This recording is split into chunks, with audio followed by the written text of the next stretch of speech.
Hello, Assalamualaikum. So, today we are going to expand our exploration into Eigrp. Let's look at advanced Eigrp features. So salah satu benda yang makes Eigrp unique adalah dia punya dual algorithm. So, berbeza dengan distance vector routing protocol yang lain, contohnya RIP.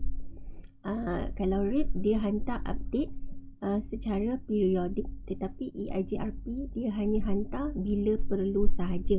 Maksudnya kalau ada pertukaran dalam topologi. So dekat sini dalam Eigrp ada beberapa timers yang memainkan peranan yang penting. So we know that Eigrp routers will send hello packets untuk see if the neighbor is up or down. So untuk kita hantar hello packets ni, kita ada timer. So timer ini dipanggil hello timer. So nama simple lah, hello timer adalah timer yang menentukan berapa kerap kita hantar hello packet to determine whether the neighbor of that Eigrp domain is up or down. And then after that, kita nak tentukan keadaan ataupun validity route. Kita ada hold timer. So the hold timer is the amount of time Eigrp deems the router reachable and functioning. Right, so tadi kita hantar hello every few seconds. After that, kalau kita tak terima hello, receive the reply from the hello, so we have the hold time. So kita kena tunggu berapa lama sebelum kita declare the neighbor is down. So ini untuk trigger kita punya dual algorithm lah, untuk kita cari path yang baru. So the default is the hold time will be 3 times of the hello interval. So ada value lah, nanti kita tengok hello timer dengan hold time ni dia ada default value.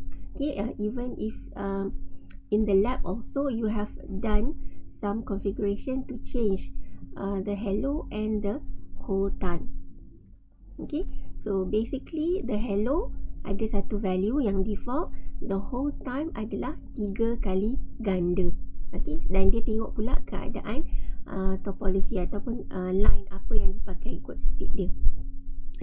So the hold time decrements and upon receipt of a hello packet. So let's say kita tengah on kan hold timer. So dia akan decrement every second. Kalau tak ada terima hello time, maksudnya kita boleh declare neighbor is down. But setelah kita on hold time, kita terima hello packet, then tak jadilah, maksudnya sebenarnya mungkin the other neighbor is only slow. Then kita reset semula hold time and restart the countdown. But if the hold time reaches 0, tak terima hello packet, then Eigrp can declare the neighbor unreachable ataupun down. So now dia akan trigger the dual algorithm untuk cari path baru for a topology change. So that's how the hello and hold timer plays an important role untuk bagi Eigrp ni some fast convergence. So apa effect kalau kita modify hello and hold time intervals ni adalah basically dia akan mempercepatkan convergence time lah. So bila kita kurangkan the hold time dengan hello time ini, so lagi cepat lah the triggered update apabila sesuatu path itu down. So kita tengok dalam topologi yang ini. Contohnya router 5 ni perlukan jalan nak ke network 10.1.1.0. Bila this is the successor lah, ini considered successor. Kalau kamu tengok dari segi metrik kan, yang ni paling pendek lah, 10-10, which is 20 berbanding dengan ni 9, 19, 29 ataupun 25. So ini adalah successor. So bila kita kurangkan the whole timer, the minute dia tak terima, katalah instead of we have to wait for 30 seconds, kita kurangkan menjadi 15. Jadi selepas 15 saat sahaja dia detect bahawa this path is down, tak ada hello daripada router 1, okay, dia akan immediately cari the feasible successor kalau ada dalam topology table dia. Okay, so katalah contoh yang ni 29 dengan 25. Okay, so most probably dia akan ambil router 4 lah. Okay, but what I want to describe here adalah the minute they look in the topology table, if there is a feasible successor, the feasible successor akan terus jadi the successor. Kemudian dia akan run semula the dual algorithm untuk cari the feasible successor. Okay, so ini mula-mula successor, ini feasible successor, let's assume. Okay, yang ini bukan apa-apa. Kan ada 3 path. 3 path ini akan ada dalam topology table. Yang ini akan jadi successor, yang ini feasible successor, yang ni bukan path pilihan. Okay, so the moment the whole time expires, yang ni dah tak ada hello packet daripada router 1, dia akan pilih yang ini sebagai successor. Feasible successor dah naik menjadi successor, kemudian dia akan run the dual algorithm. Remember, dalam dual algorithm ada feasibility condition. So dia kena tengok lah, adakah reported distance untuk this path lebih kurang daripada the feasible distance untuk this path. Jadi router ni, downstream routers, router yang bawah ni daripada router 5, dia akan hantar semula update packet untuk mengatakan, okay, this is my reported distance daripada router 2. Saya punya distance nak ke network ni 9. Okay, router 3 pula hantar reported distance daripada sini. Okay, so dan seterusnya dia akan calculate semula untuk tengok the reported distance, the total lah, daripada sini sampai sini sampai sini dan juga sini.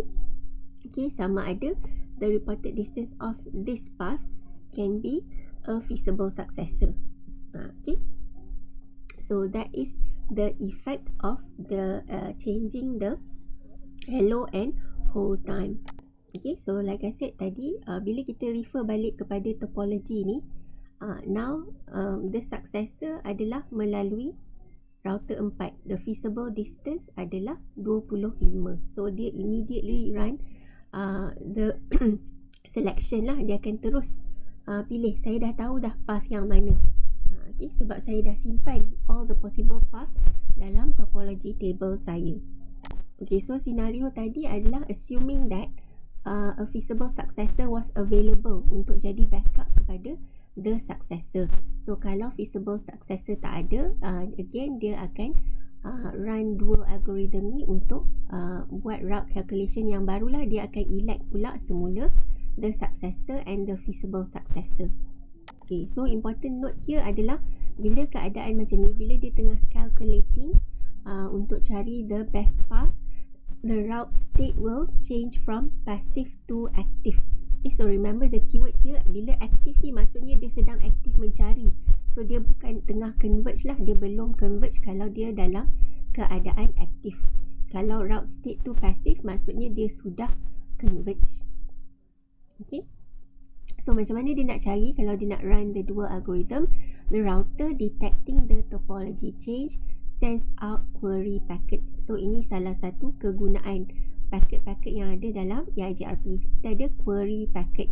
Okay, alright. So dalam downstream routers, bila dia terima query packet, it will reply to the query sama ada the router have or does not have a route to that particular network. For example tadi 10.1.1.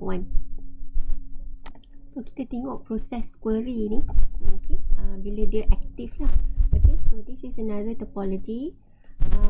This time the link from R1 to R2 is down.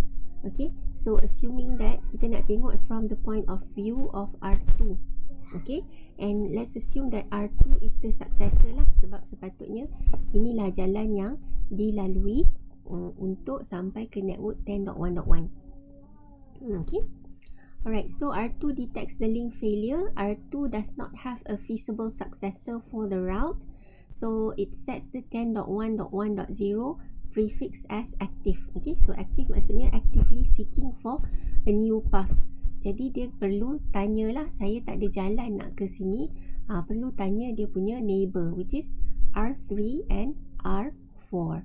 Okay, so R3 receives the query from R2 and processes the delay field that is set to infinity.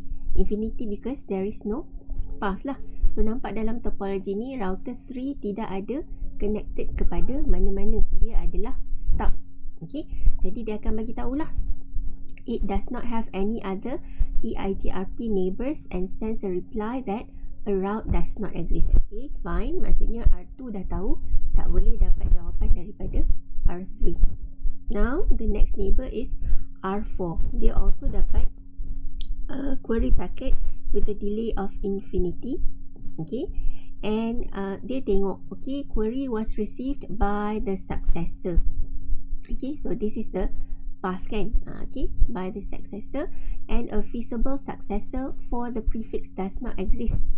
Okay, so dia faham lah. So sebelum ini, inilah jalan the best, successor the best kan.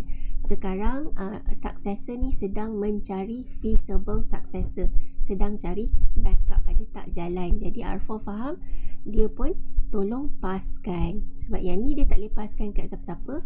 Router 4 dia akan forward query to its own neighbors. Maksudnya the downstream lah. Okay, so dia pula paskan query to router 5, dan dia akan pergilah one by one sehinggalah dia dapat reply. Orang ni reply, orang ni reply, orang ni reply, sehinggalah jumpa jalan yang baru. Okay.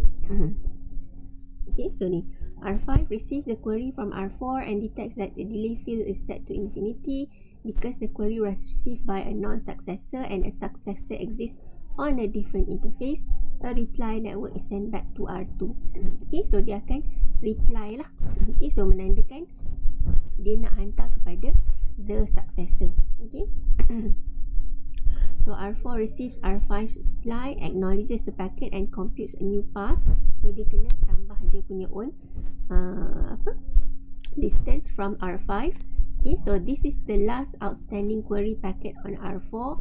R4 sets the prefix as passive. Saya dah jumpa lah alternative. Saya dah jumpa feasible successor. Boleh kata feasible lah backup alternative.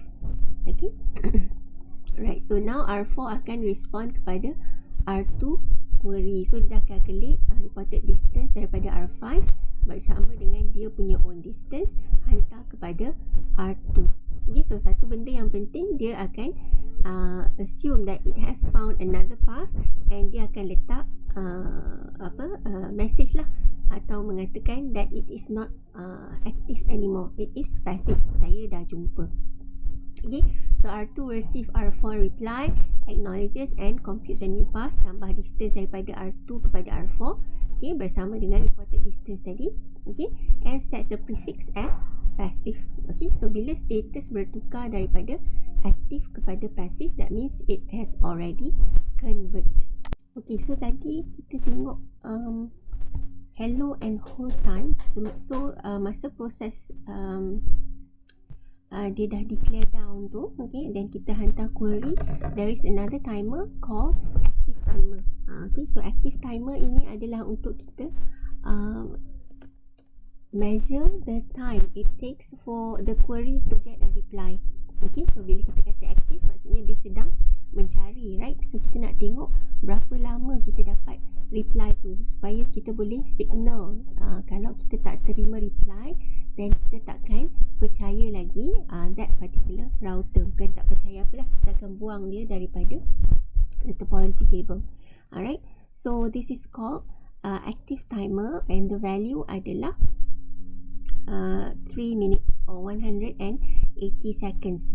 So sampai the value adalah 180, tetapi dia akan tunggu half of the active timer, which is 90 seconds for a reply. Okay, so selepas 90 saat tak terima reply daripada query, okay, the originating router will send a stuck inactive query. Okay, so tak terima lagi ni, lambat. So macam seolah-olah kita nak cakap boleh ke dapat jawapan sebenarnya.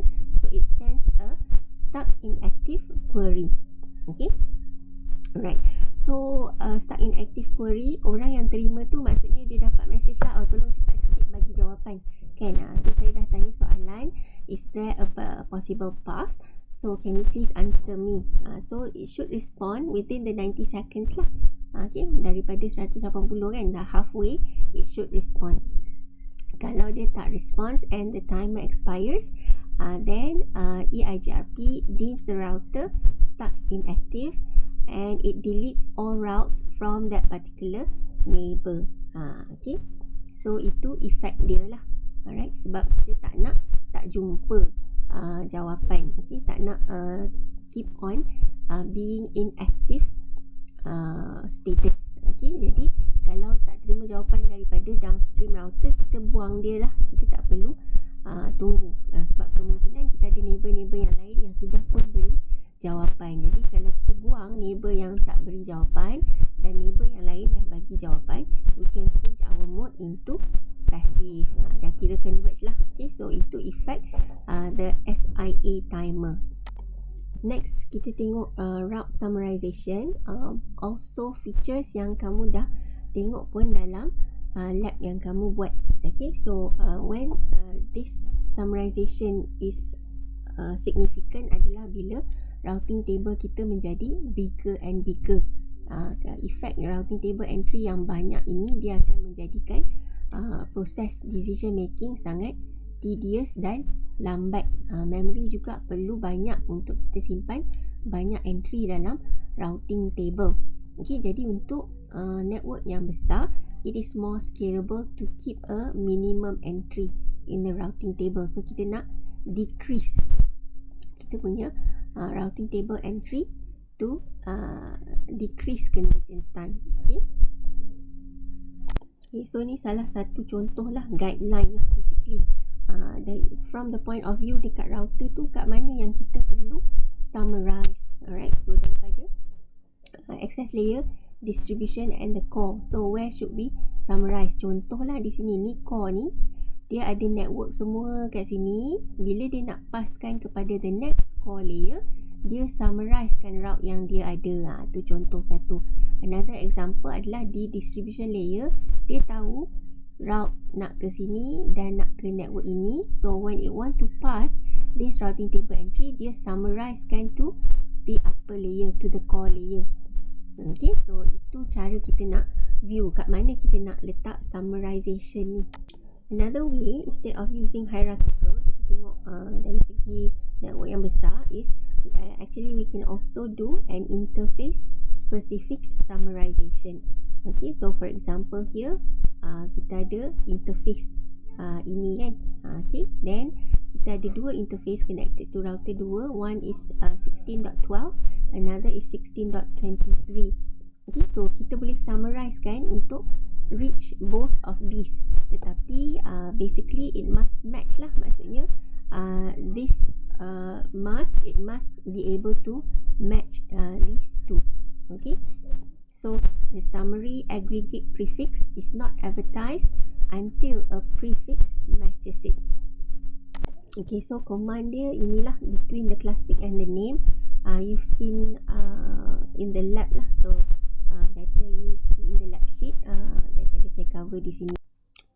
Okay, next I want to introduce the concept of stub routers. Okay, so stub routers are routers that do not forward Eigrp learn routes to other neighbors, and more importantly, non-stub routers do not send query messages to stub routers. Okay, so dalam case stuck inactive tadi, bila kita hantar query dan tak ada reply, okay, so untuk topology yang router yang hanya ada satu jalan sahaja, lebih baiklah kita declare this router as a stub router. Kenapa? So that when there is active mode going on, we do not send query to that particular router, sebab we know that they do not have any reply. Okay, contohlah dalam topology di sini.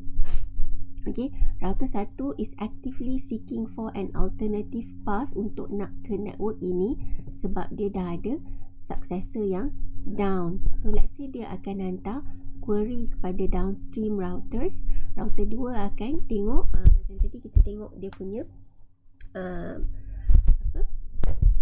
infinity status, and dia pun akan jadi aktif, dia akan hantar query. Okay, so let's say this router also says okay, I'm going active, I want to send query to this router, and you know that this router which is router 5 is only connected to router 3. There are no other routers connected to it, jadi obviously it will not find an alternative path for this network. Dia takkan bagi jawapan. Sama juga dengan router-router ini. If you send a query, you will not receive a reply anyway. Jadi it is more productive untuk kamu declare sebagai that they are stub router. Jadi bila something happens to the upstream, you will not send query to these stub routers because you know you're not going to get reply. Jadi kamu dah jimatkan bandwidth, jimatkan masa untuk reach convergence. Okay, so it saves CPU cycles and bandwidth and speeds up convergence. So itu kegunaan stub router. So when you configure a router as a stub, okay, so the Eigrp stub router announces itself as a stub within a hello packet. So that's how you know that a neighbor is a stub. Okay, so how you configure the router as a stub, I think you've seen also in the lab. Okay, so this is an example configuration lah, Eigrp stub. Okay, and sebenarnya dia ada option yang lain, right?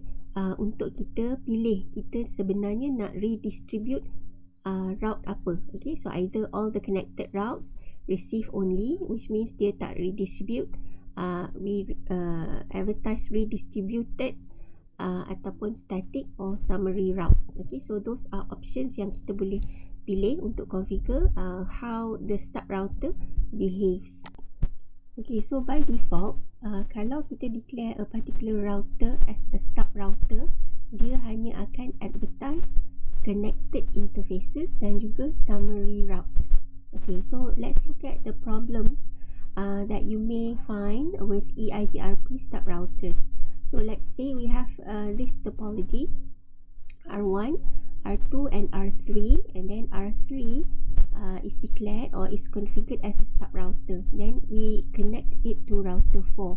So by right here, dia hanya ada connected path di sini. So let's say we learn 10.1.1 is from R1.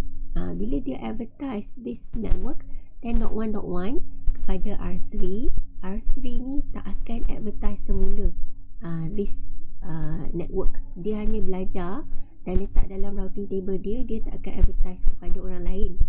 Sama juga dari 10.2.2 advertised by R2 to R3, it will record but it will not advertise to the upstream routers.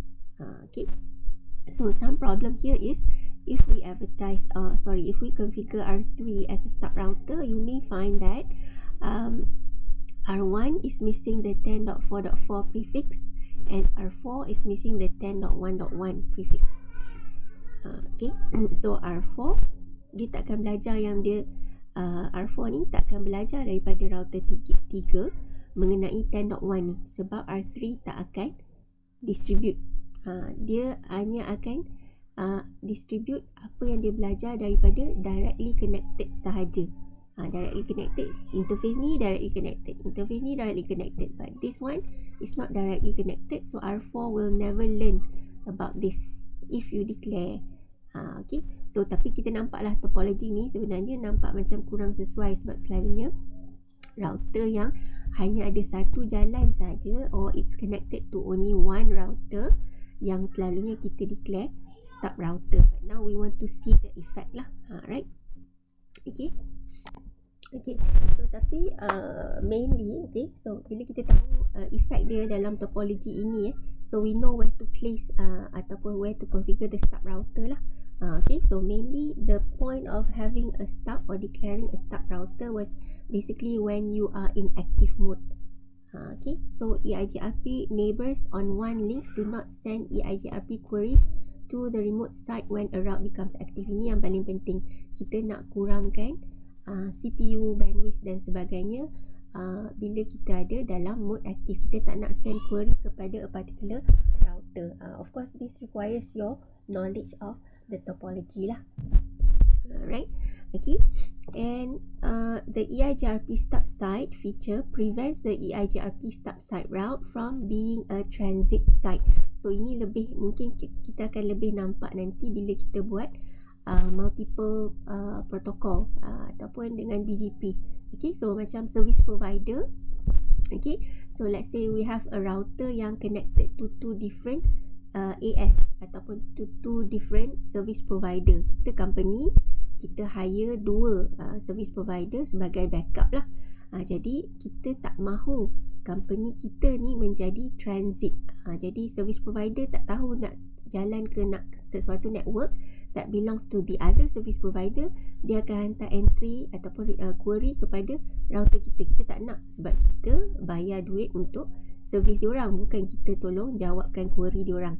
Okay, so then we can declare our router as a stub router because kita hanya learn routes daripada service provider. Okay, so itu kebaikan dia on wider scale lah, on one consideration. Okay, next let's look at route filtering. Okay, so just a little bit about the concept of route filtering. It's basically how you control what are the routes that you advertise to the other network lah. Okay, so kita boleh gunakan route filtering menggunakan beberapa mechanism. One, you've already seen access control list when you do ITT651. Then we also have prefix list. It's basically kita organisekan lagi access control list ni ke dalam satu data structure lah basically. Also then we have route maps. Yang ni ada hala lah, kita ada direction of where we want to distribute or filter. Okay, then juga kita ada gateway IP addresses lah, or where we want traffic kita keluar. Kita boleh tukarkan the different gateway so that kita halakan traffic ke different pintu keluar. Okay, so basically what the effects of route filtering ni adalah kita control lah routing table entry. Okay, for example here we have the before. Okay, so kita ada beberapa entry yang panjang, and when we enter our route filtering, depends lah, distribute list ke prefix list ke. Okay, then the routing table will become like this. So it becomes shorter, okay, compared to the previous one. Okay, simply by applying this prefix list. Okay, so prefix list ni dia ambil the access list. Okay, and we ada specific format lah, so we are going to learn the specific format later on. Okay, but that's the effect. Okay, that's it for this section of Eigrp.